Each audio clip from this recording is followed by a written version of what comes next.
The war that Hamas launched on October 7th by invading Israel and slaughtering Israeli men, women, and children along with those adjacent to them is now in its fourth month. Israeli Defense Minister Yoav Gallant says the intensive fighting in northern Gaza has concluded and that intensive fighting in southern Gaza is ongoing but will end soon. I think we can say with confidence that less intensive fighting will continue for the foreseeable future.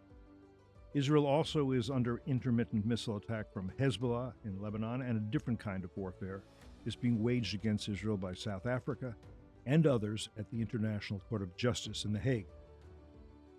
Colonel Richard Kemp, CBE, which means Commander of the Order of the British Empire, spent most of his 30-year career in the British Army fighting terrorists and insurgents. He commanded British forces in Afghanistan, Iraq, Northern Ireland, the Balkans, and elsewhere. From 2002 to 2006, he headed the International Terrorism Team at the UK government's Joint Intelligence Committee. He also chaired the Strategic Intelligence Group at COBRA, the UK National Crisis Management Committee. His name was discovered on an al-Qaeda kill list in 2013. He's been present during each of the conflicts between Israel and Hamas since Operation Cast Lead in 2008, and he's been in Israel from the start of the current war in Gaza. In numerous published articles and social media, he's been telling the truth about this war, and in particular, about the Israeli Defense Forces. I'm Cliff May, and I'm grateful that he's dropped in on us here at FDD. I'm grateful that you'll be with us, too, for this conversation here on Foreign Policy. Colonel, thanks for coming in. It's real my pleasure, Cliff. As always, good to see you. Good to see you. You know, look, I followed your work for a very long time, but I know less about you than I probably would like to, about your background. I do seem to recall that you attended Sandhurst, which is also where Churchill went. And correct me if I'm wrong, and I may be, going to Sandhurst is rather different than going to Oxford or Cambridge, where most of Britain's elites are educated. Is that true, and in what way? Yeah, Sandhurst is sort of the equivalent of West Point, but it doesn't have the same academic elements of it. It's got a small academic part, but it's mainly to train officers in leadership. And in the British forces, whereas in the US you go to West Point, perhaps you get a degree there, you study and learn how to be a leader. In the British forces you go to Sandhurst, but you'll go to another university as well, perhaps before or after Sandhurst. I did not go to any university either before or after. I was academically abysmal. A bit like Churchill. I don't compare myself in any way to Churchill, but I think we probably had similarly miserable academic records. But you know, there's a new book, and I forget the name of it, about Churchill, and it says that in a way this was an advantage for him because he wasn't within sort of the mold of Oxford, Cambridge, because he was really an autodidact. He was self-educated, and more than people would think, especially for the British elite, and so his intellectual growth was different than it otherwise would have been because he was trained in leadership, he was trained in military, but academically he trained himself. He wasn't trained by the establishment that he comes from. It's a bit of a digression, but you know what I'm saying here, and you're nodding. You think that's probably right. Yeah, and again, I want to really stress, I'm not in any way comparing myself to Churchill. He was you're better looking for one thing. Yeah, true, and he's a really great man. But I think, you know, my education, I did educate myself to a large extent. I went to a very good school, but I was very, very bad at the school academically and in terms of discipline. The greatest education I ever had, I think, was when I first joined the army. Before I went to Sandhurst, I was a private soldier in the ranks, and that was unusual in the British forces. It's so unusual here to be enlisted and then go. I mean, it happens more often, but yes. Yeah. But that was, I think, you know, I learned much more there than I did at Sandhurst or anywhere else. Now, I wanted to just, before we get to Israel, and that's what we're going to talk about mostly, I wanted to mention Afghanistan because you fought there. I have to imagine that the American withdrawal, that 20 years after the attacks of 9/11, I mean, I see that as shameful, I have to say. And I also think that it had an impact on the thinking of Vladimir Putin in Moscow, of Ali Khamenei in Tehran, of Xi Jinping in Beijing. And I'm curious just to hear your reaction, how you felt about that. I don't think the British and other allies were properly briefed on why we were withdrawing and how we were withdrawing. And anyhow, just a few words on that. I'm just eager to hear from you. Yeah, I could not agree more. I think the invasion of Ukraine in 2022 was the direct result of Biden's withdrawal from Afghanistan. That was a terrible display of weakness, and they say that strength deters and weakness provokes, and in this case, weakness did provoke. And I don't think we'd have seen the same actions in Ukraine had it not been for Afghanistan. And the same really applies, I think, to what we're witnessing now in the Middle East. The Iranians and all of their proxies taking advantage of what they see as a weak America.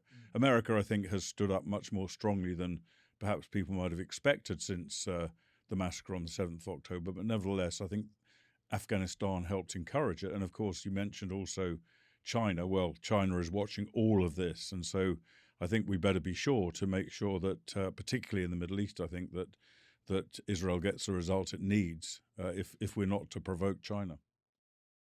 I'm curious, how did you get interested in military threats and challenges to Israel specifically, which goes back to 2008, I believe?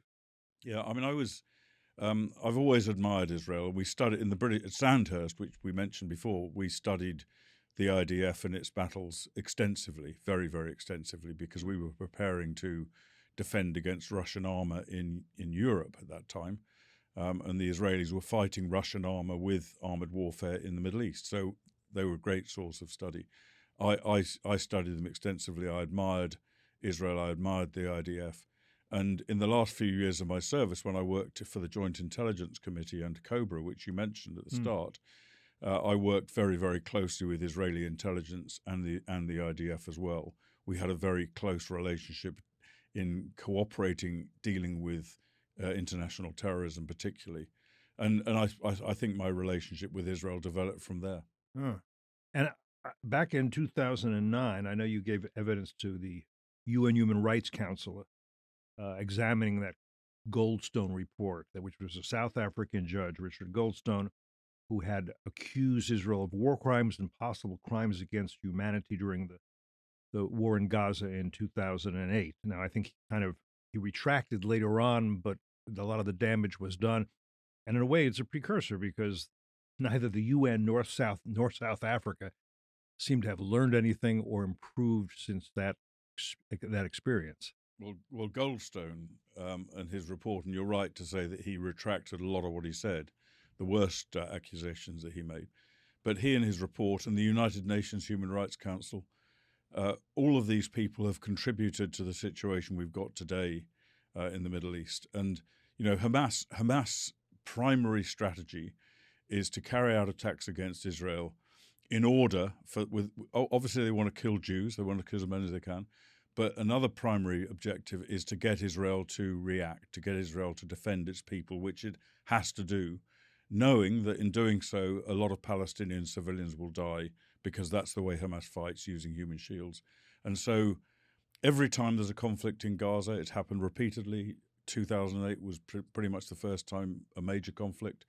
And Israel does react, and Israel does kill, unfortunately, despite enormous efforts, does kill innocent civilians.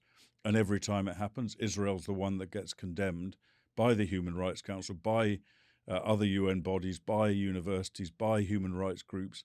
And the consequence is that Hamas does it again and again and again. Because it works. The more they can use human shields, either voluntary human shields or involuntary human shields, Israel ends up killing them, and they know Hamas won't be blamed.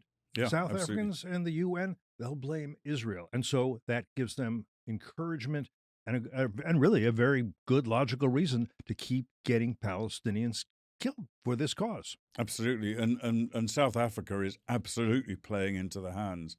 It's a disgrace, this accusation of genocide. Israel, of course, is not conducting a genocide. I can talk to you endlessly about the measures that Israel's taking to minimize civilian deaths. Yeah, genocide means wiping out a population. The population of Gaza, the population of the West Bank has only grown over the years by leaps and bounds, actually. So that obviously is not true. Whereas Hamas in its charter is very clear that its aims are genocidal. The Islamic Republic of Iran, its aims are openly genocidal. Hezbollah's aims are openly genocidal. People at the UN, disgracefully, and others, they turn a blind eye to that, and anyhow. We'll get back to that, or we won't. I want to move to the state of the war that Israel is fighting against Hamas at this moment. A war backed by the clerical regime in Iran and its several proxies. I what I mean, I'm a little confused about how it's going, I guess, is what I would say. And there's always a fog of war. It's always somewhat difficult to understand exactly what's your reading of the situation at this moment. Well, I think notwithstanding the very large number of civilian casualties, and of course we don't know how many of them there have been, but notwithstanding that, the war is progressing very, very effectively. I think faster, with more death to Hamas terrorists than even the Israeli generals predicted. It's not that's not to say it's going to be over very quickly, because it's an extremely complicated situation. I would say this is probably the single most challenging battlefield any soldiers have ever fought on. Now, I don't compare it to something like Stalingrad, where there was vast numbers of deaths, or even Bakhmut in Ukraine recently, which was a very intensive battle. But it is quite intensive, but it is so complex. With, urban combat is the most difficult in the world for any soldier to fight, and most of Gaza, of course, is an urban area, and that's certainly where Hamas are. On top of that, you've got the fact that Hamas took years to prepare the ground: sniper positions, booby traps, machine gun positions, pre-prepared attack locations. On top of which, you've got the tunnel network underneath Gaza, 300 or whatever it is miles of tunnels, bigger than the London Underground network. Extraordinary. Twice the size, yeah. Right, and that adds enormous complications to what the IDF's doing, plus the large number of civilians, and of course, on top of all of it, the hostages that have to be taken into account of, and every attempt made to rescue. So this is a very tough battleground, but I think the IDF, I was in there a few times in the last few weeks. I watched the IDF in action. I was very, very impressed by what I saw, and I felt that they were making very, very good and effective progress. Here's something I really don't understand, and maybe you can explain it, and maybe you can't. I don't. This subterranean warfare that's going on, the tunnels. Why is it so difficult to turn the tunnels into catacombs, to cut off the communication, cut off the ventilation, cut off the food, cut off fresh water? In a way, say, okay, maybe we can't get there and kill them, but we can. But they will have nothing to do, nothing to eat, not good air. They won't be able to command their troops above ground, and we'll leave them there until when they're ready to come out. They can, but they better bring the hostages with them. Why is it so hard how do they function so well under there, and why is it so hard to cut off the underground? I mean, you have in the subway system in New York or the underground in London, you have some minor accident and it's a total mess for months. Why is this so efficient? Yeah, you can do that in some areas. Yeah. You can cut off certain sections, or you can destroy certain sections, and the IDF have destroyed a very large number of the tunnel network already. But they don't know where all the tunnels are, for one thing, and they're not all interconnected. Some are connected to others, some aren't. They have internal blast doors, very heavy blast doors, dividing the tunnels off with self-contained air conditioning within certain sections. So that in effect, some of these sections can operate independently. There's different techniques, and the IDF have been working for years on developing ways of getting into the tunnels and dealing with the terrorists therein. Sometimes, of course, the IDF do have to enter the tunnels, for example, in case there's hostages in some of them, and some have been discovered inside tunnels. And of course, the tunnels themselves are often very valuable sources of intelligence to give the IDF information on where other tunnels are, or where the terrorist commanders are. So it's really complex, and I don't think any army has ever had to face such a. There's been tunnels in warfare before, but not quite like this. No, not quite. And apparently, Israeli intelligence didn't quite understand how extensive, how elaborate, how sophisticated this subterranean fortress was over the years since 2007, which is when Hamas took over Gaza entirely, the Israelis having withdrawn in 2005, saying, "This is you take care of it." Yeah. Yeah, I think they had a pretty good idea, but they didn't have a handle on the whole thing. They didn't know the extent of it. They haven't been able to map the whole thing, and it's incredible. I mean, I've been inside some of these tunnels in Gaza, and they are incredibly constructed. Vast resources have gone into them, with concrete floors, concrete walls, concrete ceilings. I mentioned blast doors. They've got electricity, they've got air conditioning, they've got everything you can need. And whenever I enter a tunnel like that, one of the things I always think is, where else could this money have been spent? Oh, well, absolutely. Also, you, the engineering knowledge necessary for all that. Do you think it was all indigenous? The North Koreans are very good at this sort of thing. Were there others coming in to help them? Not only, I mean, not just the money and the material that they stole or were given, but also the know-how, because this is very sophisticated, a very sophisticated system that's been set up. Yeah, very sophisticated, and I'm sure that outside knowledge and expertise must have come in, whether it was from, as you say, North Korea, perhaps Iran, other places. Who knows? And it's not, of course, it's not. These tunnels are not just attack tunnels. They were also a very, very extensive smuggling network, particularly from Egypt into Gaza, and that accounts for a very large number of the weapons that we see even today being fired out of Gaza. Yeah, the arsenal was built incredibly large, and disappointing that Egypt either didn't know or didn't do anything about that, which I think also had been expected. One of the things that you've written about and talked about is, and you mentioned a minute ago, the ratio of civilians to combatants killed in this war.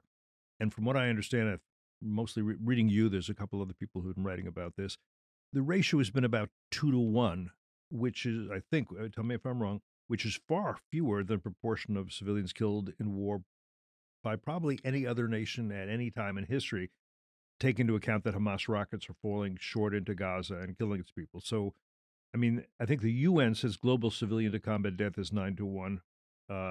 In Gaza, IDF seems to have achieved 1 to 1 point. Anyhow, you've written about this. Tell us what you think is going on there. Yeah, numbers. I mean, it's very hard to calculate these ratios, but they are very, very useful information to know, because it does put what Israel's doing in Gaza in a broader context. Because so many people think that the fact that Israel's killing innocent civilians, that's some kind of unique evil, where in fact in war, civilians do suffer terribly. I've seen it myself many, many times. Even if they're not used as human shields, which they are being. Right, right. And that's that contravenes international and American law. I just want to point that out. You're absolutely right. And it's not just being used as human shields. They're also being used, as I said earlier on, deliberately to try and lure Israel to kill them. It goes even beyond the evil of human shields. And that makes it that much more difficult to carry out effective military operations without killing innocent civilians. But on the ratios, the current based on the current figures that I understand it to be, let's take the Hamas death rate that they've given of around 23,000, something of that order. It changes every day. It can't be relied on because it's figures that Hamas want us to have. We must assume, I think, that they're probably quite grossly inflated, but we don't know. They have exaggerated in the past. But let's for a moment just say it is 23,000. The IDF estimates, and they're no more than estimates, but they're pretty accurate estimates, I think, are that they have killed around 9,000 terrorists since this war began. And if you look at those two figures, 9,000 to 23,000, you get a ratio of about 1.5 to 1. 1.5 civilians killed to every one terrorist killed. Now, it's probably less than that. It's probably a better ratio. It all sounds bad, but it's probably a better ratio than that. Because what Hamas don't include either in their breakdown, they obviously don't include the number of terrorists killed, but they don't include the number of people they have killed with their own rockets, many of which drop short and land among the civilian population. They don't include the people they've deliberately murdered, which is a large number. They don't include those who have died of natural causes, which will also be quite a significant number. So if you do take those raw figures, 23,000 total according to Hamas, 9,000 fighters killed, according to Israel. It's about 1.5 to 1. If you look at other comparisons, the United Nations issued a report which suggested that in urban warfare, generally, the average death rate among civilians is 9 civilians to 1 combatant casualty. Now, that figure is disputed, but that's a figure the UN put out. I think other estimates in Afghanistan and Iraq could be instructive. These are casualties inflicted by U.S., UK forces, etc. The estimates, and again, they vary, they're disputed, etc. We can only work on what we've got. In Afghanistan, the figure is about 5 civilian casualties for 1 combatant, and in Iraq, it's between 3 and 4 civilian casualties to 1 combatant. So, from all of that, it is very clear that the IDF is taking every possible measure in the face of great provocation by Hamas and the use of human shields, as you mentioned, to minimize the deaths of innocent civilians on the battlefield. And I've witnessed this. I was inside Gaza attending a command conference of a group of IDF generals. They were discussing attacking a specific location, a Hamas location, close to a school which was being used as for refugees. They spent, in this conference, about 20 minutes or so of an hour-long conference talking about how they're going to minimize civilian deaths. That's just one example, but this goes on all the time. And they're not only attempting, but they're succeeding. If it's 1 to 1.5, that's better than other armies have done. And we just remind people that a lot of the media simply, they quote these figures and they say it's from the local or the Gaza Health Ministry. Well, no, it's from Hamas because that's who runs that so-called ministry. And then Hamas will say, and it's mostly women and children. And they repeat that as if that claim is correct without casting doubt on it, which is also wrong. So anyway,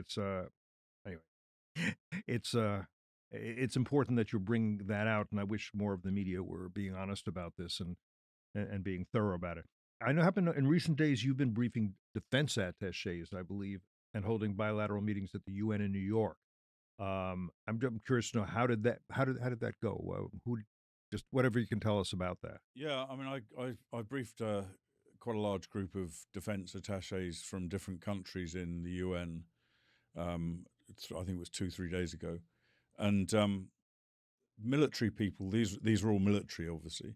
Military people have, I think, a very different understanding of what's going on in Gaza from non-military on the whole, from politicians or diplomats, etc. More realistic. I would say, yeah, they've been involved, in many cases, they've been involved in this type of war themselves. And, in some cases, they're fighting wars of this type right now elsewhere. So, they can see the reality, and I didn't receive very much pushback, I would say, from the observations I gave. I tried to give an objective perspective as an outsider, but somebody who has a pretty intimate understanding of the IDF and the way they operate, as well as Hamas. And I think there's not really much confusion among these defense attachés, but I suppose it's then a question of balancing whatever they take back to their political or diplomatic masters with other considerations as well as the facts. Right.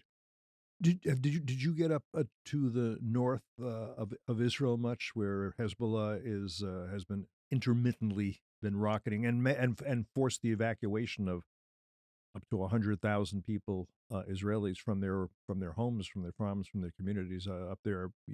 I'm sure you're familiar with this. Have you been up there as well? Yeah, I spent a lot of time up on the border with Lebanon, visiting IDF units predominantly, and also some of the local communities before they got evacuated. And that in itself is obviously a very, very big powder keg. I think there's something like 2,000 missiles been fired from Lebanon into Israel, plus anti-tank weapons, since the war in Gaza began. And some of them have been fired at Israeli soldiers, some have been fired at Israeli civilians, and of course the IDF have been responding to those attacks. But it's a situation that is, I think, very likely to boil over before too much longer. I don't think Hezbollah have a desire to launch a major assault into Israel, whether it be by rockets or on the ground. I don't think that doesn't seem to be on the cards at the moment. Who knows? But I think Israel has a obligation to deal with that. I've been living, for most of the last 3 months, I've been living in a place with refugees mostly from the north, from Kiryat Shimona and from other communities in the north.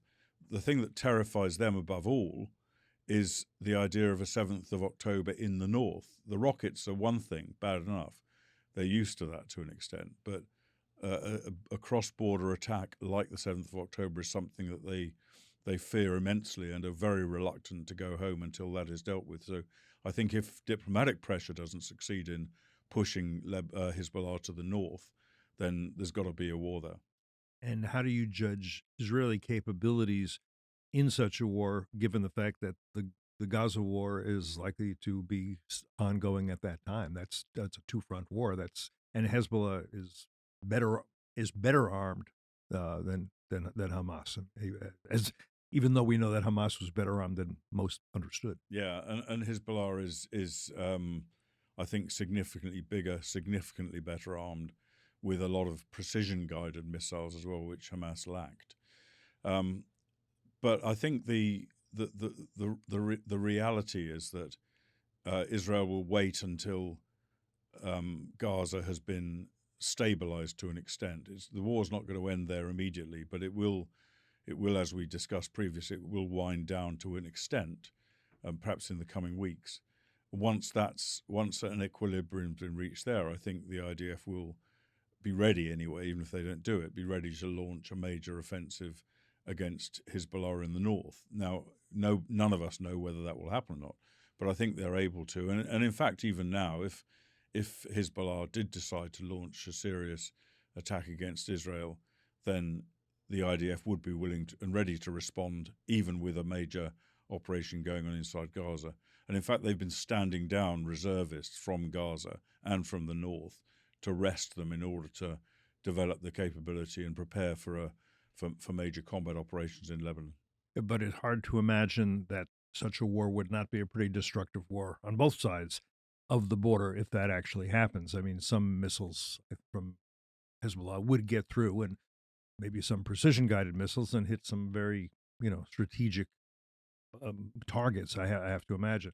I don't know if there's a way. I mean, what the Israelis have been asking for, as they should, is that, the UN is constantly talking about what should be done. Well, there's a UN resolution going back to 2006 that ended in a ceasefire the last war with Hezbollah. Resolution 1701 said that Hezbollah was not supposed to be south of the Litani River. Only Lebanese armed forces was supposed to be. There's supposed to be not a demilitarized zone, but a Hezbollah-free zone. Never happened, of course. On the contrary, it's been built up.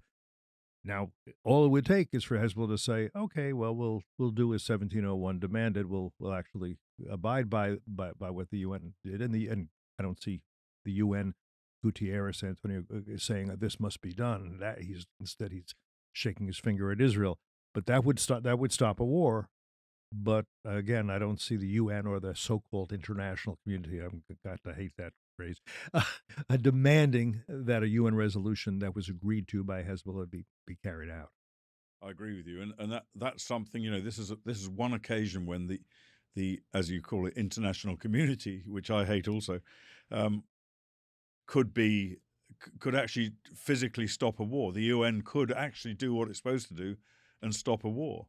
And I think what in my view, what really is needed is for the United States in particular, but other allies of Israel as well, to make it absolutely clear that if Hezbollah does not withdraw to the north in accordance with 1701, then Israel will have every right and justification to carry out an attack, and the US will be behind them in doing so. That sort of language, I think, and that sort of approach is the kind of thing that might lead to action on the ground. We don't know. But of course, the message has to be directed primarily at Iran, not just at Hezbollah. Hezbollah, of course, are the people we want to move, but it's really Iran that's going to be calling the shots there. So the U.S. approach to Iran, I think, needs to change a little bit. Well, that That is the problem. I mean, Monday in the New York Times, FDD's Ruel Marc-Garect and the Council on Foreign Relations, Ray Takai, had an op-ed, and basically what they say is that they don't think Ali Khamenei is eager for a war.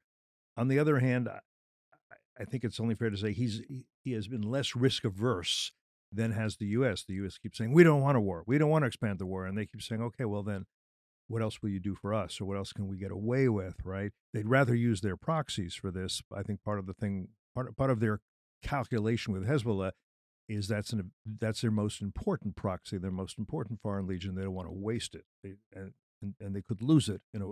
Even there'd be a lot of damage to Israel. They could lose it in such a war. Um, the the difficulty, I don't know. There's a lot of difficulties here in terms of the U.S.'s posture towards Iran, the constant attempts by this administration to say there must be a deal we can work out. Why can't we find a way to make them uh, a stakeholder in some system? And they don't want to be a stakeholder in some system. They want to be the hegemon of the Middle East. They want to destroy Israel, and they want the U.S. out of the Middle East so they can do what they want to do to their various neighbors. I'm not hard for me to understand why, after all this time, these concepts are not clear to the White House, to the National Security Council, to the State Department. They still think, oh, this is about land, and we could do land for peace, and we could have a two-state solution. I'm not against a two-state solution. I just don't think two states are a solution to Hamas, to Iran, to Hezbollah, to any of that's not what they want. No, I mean, I think it's entirely delusional, and I can't believe. I mean, there must be some very fine brains inside the White House, I'm sure, and I can't believe that they can, for one moment, think that now, if any time was ever the time for a two-state solution, that now is the time. That now is definitely not the time, and I just wonder. I don't have a great in-depth insight into the thinking of the White House, but I just wonder the extent to which the talk of two-state solution, the talk of pressurizing Israel to come to an accommodation with the Palestinian Authority, even with Hamas, is more for the benefit of democratic voters who think in that way, rather than it is an expression of real intent or expectation. Right. You have to explain less if you do it that way. A few words about the West Bank, because that's, in a way, particularly the northern West Bank, that's kind of another front in this war that Israel is fighting pretty much every day. Absolutely, and it's Hamas and Iran have been building a capability in the West Bank, Judea and Samaria, as some people call it, their objective was originally, I think, and their hope, shall we say, was to connect the violence in Gaza and the violence in the West Bank. As a consequence of the 7th of October, they have been pushing Hamas in Gaza have been pushing Hamas elements and their supporters in the West Bank to rise up even more than they are now, and with some success. But I think although there has been a considerable upsurge in violence, I think the IDF have been successful in containing it. And I hope that they're able to continue doing so, because if they're faced with not only, the residue at least of the war in Gaza, a new conflict in the north, and a significant uprising in Judea and Samaria, then that could give them major, major problems. One other area that's worth just touching on briefly is the Arab-Israeli population inside Gaza. And if you remember, back in 2021, we saw a very significant uprising against Jews and against the Israeli security authorities by Israeli Arabs in Israel, and that came as a bit of a shock. It was the first time it had happened for many years. This time round, we haven't seen it. There have been some incidents; they've been isolated. What we've seen instead, according to polls, is a significant increase in Israeli Arab support for the state of Israel and condemnation of the 7th of October, by contrast to what we've seen coming out of the West Bank. And I think that is a pretty encouraging situation. Among the most that Israeli Arabs are seeing we don't want to be ruled by Hamas. We see that they are a real threat, and I think what's happening within the Israeli Arab community could be something of a game changer within Israel. Although there's plenty of difficulties within the Israeli political system. Touch briefly on the Houthis. What confuses me there is why is it really so difficult to wipe out their missile stocks, their command and control centers, and indeed their leadership? Is it? I mean, this ragtag. Is it really that difficult to do? I don't think it's difficult. I think it can be done. It might take a significant effort. I think the US was too late, and I keep blaming the US in this sort of situation. But Well, the US are the world's policeman, and the UK right behind the US in this case, with our very, very small capabilities. But I think the US was wrong to delay attacking the Houthis. The attacks on shipping in the Red Sea went on far too long, with far too significant consequences. And should have been dealt with before, but at last the US last week or whatever it was got around to acting and have struck the Houthis several times since then. I think that needs to be intensified. There needs to be the destruction as far as is possible of Houthi weapon stocks, and it is possible. They're not endless. We have sufficient intelligence to know where most of them are, of things like coastal radars, which give them guidance, of command capabilities and their intelligence capabilities. I think if there's a significant US-led intensive strike against it, that can knock the Houthis out of this particular game. do you think that it would also be useful for the U.S. understanding that the Houthis are a foreign legion of the Islamic Republic of Iran, understanding that Hamas and Hezbollah are the Shia militias in Syria and Iraq, and we've had attacks on our forces in the Middle East from Iran directly, as well as through these various proxies that we should understand that where the puppet masters are. Is there something militarily that the U.S. should do? I'm not saying a full war necessarily. You tell me what to make clear to the Iranian regime that you're on dangerous ground, and we're going to inflict some serious pain on you now, and please don't make us come back and do this again. Yeah, I think that is the case, and I think the obvious preferable steps are to really impose deadly sanctions against Iran, reimpose the ones that were lifted, and to take very significant naval action, particularly naval action, against Iranian weapon exports, which are going around the world, as well as illicit oil exports. I think this can be done. But Like, so you're saying sink Iranian vessels that carry weapons to these places? Sink or seize, whichever is appropriate. But I do believe that there is a place also for striking at IRGC commanders and IRGC facilities. The Israelis have been doing it quite effectively, particularly in Syria and in Lebanon. And of course, President Trump carried out a very severe attack against Soleimani, which was kind of, everyone was horrified and said this is going to lead to war. But what it actually led to was quite a period of quiet from the IRGC and from Iran. So I think what some of us fail to understand is that Iran will exploit any weakness it sees, and it will often back down in the face of strength. It will. The language of the Middle East is strength, not weakness. And so I think there is certainly a place for considering at least some range of attacks against the IRGC directly. And would that mean, or could that mean, against the IRGC's naval facilities, its ports, its air force, say, we're going to cut off a wing and show you how bad it could be if you were to get into a conflict with us? I think that's certainly an option, and there's also, if you don't wish to go that far, there's a lot of scope for cyber activity against some of these facilities as well. You can do a lot of damage with cyber as well as with kinetic action. Last topic for today. I know you've also been in Ukraine. I've been seized by Ukraine from the beginning. I don't understand why a lot of people, including a lot of people I know very well, don't understand that and don't connect the dots between Putin trying to subjugate the Ukrainians and wipe that out as a nation, Xi Jinping wanting to wipe out Taiwan as an independent, democratic, and free entity, nation, call it what you will. And of course, the Islamic Republic of Iran and its various proxies wanting not just to subjugate the Israelis, but to exterminate the Israelis. It is fairly obvious that Putin and Xi Jinping and Ali Khamenei are now in an alliance or an axis.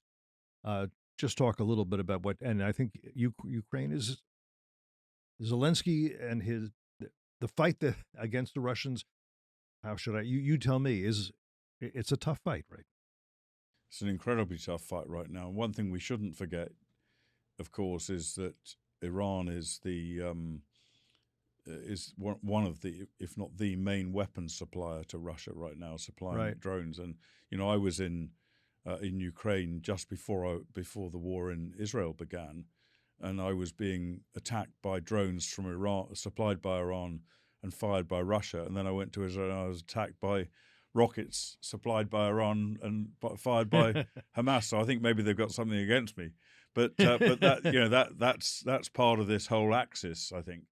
And there are people, and I don't disagree with them. There are people that feel that the war in the Middle East has been very, very helpful to Russia in its war in Ukraine by diverting attention and diverting resources. And we do know the strong connections between Putin and between Hamas, Islamic Jihad, and Hezbollah. And I think even since the war began, there have been at least 2 meetings, to my knowledge, in Moscow with Hamas. So, we don't know the exact connections there, the motivations and so on, but that's the reality. In terms of the conflict in Ukraine, as you said, it's a very, very tough fight. It's always been a very, very tough fight. Unfortunately, the West has not risen to the challenge. The United States has provided a phenomenal amount of aid, but not enough and not timely enough. And what they've effectively done is they've allowed Ukraine to keep fighting, but they have not allowed Ukraine to succeed. And that doesn't just apply to the US, it applies even more so to Europe, which has even less so risen to the challenge.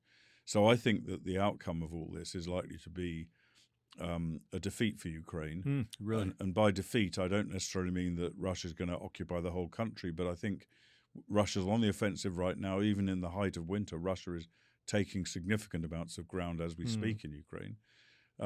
They will, as a minimum, I would guess, hold on to the land they've got, and maybe a bit more than what they've got, maybe significantly more than what they've got.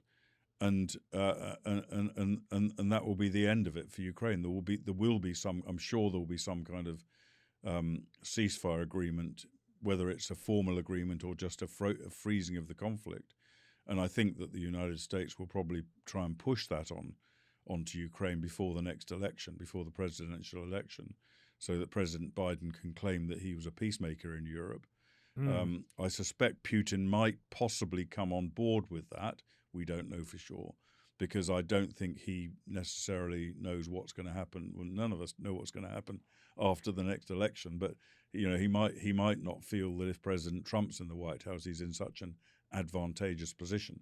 So I think we could be looking at a situation before the next US election where there is a ceasefire in Ukraine, with Ukraine the losers, and not just Ukraine the losers, but of course NATO the losers, because NATO stood foursquare behind Ukraine and will be seen to have failed again following the failure in Afghanistan. Wow. Okay. On that optimistic note, how best for people to keep up with your work? Your Twitter feed is very active. I follow that and point to things that one needs to read. How else? Just that? I'm on Twitter. I'm on Instagram. I'm COL Richard Kemp on Twitter. I'm on Instagram, pretty much the same thing. Facebook, and I have a website which is richard-kemp.com.